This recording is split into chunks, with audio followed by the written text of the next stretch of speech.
கிறிஸ்துவில் அன்பார்ந்த சகோதர சகோதரிகளே, இன்றைய நற்செய்தி வாசகம் மத்தேயு 9வது அதிகாரம் இறை வசனம் 9 - 13 வரை உள்ள இறை வார்த்தைகள். குறிப்பாக 12வது வார்த்தையை நாம் தியானிக்க இருக்கிறோம். இயேசு இதை கேட்டவுடன் நோயற்றவருக்கு அல்ல, நோயுற்றவருக்கே மருத்துவர் தேவை என்றார். நம்ம சில நேரத்தில் பார்த்தீங்கன்னா, ஏதாவது ஒரு பாவத்தில் விழுந்து அதிலிருந்து எழுந்து வர முடியாமல் நாம் கஷ்டப்பட்டுட்டு இருக்கிற நேரத்தில் நமக்கு ஒரு மனசோர்வு வரும்.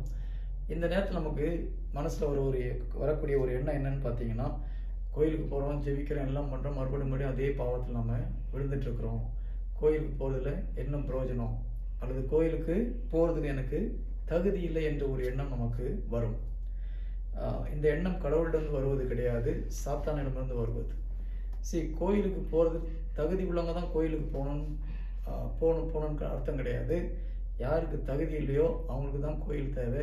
யாருக்கு தகுதி இல்லையோ அவங்களுக்கு தான் இயேசு கிறிஸ்து தேவை. யார் தங்கள் தகுதியற்றவர்களாக அதிகமாக உணர்கிறார்களோ அவர்களுக்கு தான் இயேசு கிறிஸ்து தேவை. ஆனால் நம்முடைய சிந்தனையில் சாத்தா என்ன சொல்லிக் கொடுப்பான், நீ இயேசு கிறிஸ்துவிட போகிறதுக்கு தகுதி இல்லை. அதனால தான் அவர் இந்த வார்த்தையை சொல்கிறார், நோயுற்றவருக்கே மருத்துவர் தேவை, பாவிகளுக்கே இயேசு கிறிஸ்து தேவை. யார் நான் பாவி இல்லை, பரிசுத்தமாக இருக்கிறேன்னு நினைக்கிறாங்களோ அவங்களுக்கு இயேசு கிறிஸ்து தேவை கிடையாது. அதனால் நம்ம உண்மையிலே பாவம் செய்யும் பொழுது இயேசு கிறிஸ்து நமக்கு அதிகமாக தேவைப்படுகிறார் என்பதை உணர்ந்து, அந்த நேரத்தில் கோயிலுக்கு போகிறதை நம்ம ஸ்டாப் பண்ணக்கூடாது, ஜெபிப்பதை ஸ்டாப் பண்ணக்கூடாது. அந்த நேரத்தில் நம்ம அதிகமாக ஜெபிக்க வேண்டும், அதிகமாக இறைவனை சந்திக்கக்கூடிய ஒரு பிள்ளைகளாக மாற வேண்டும்.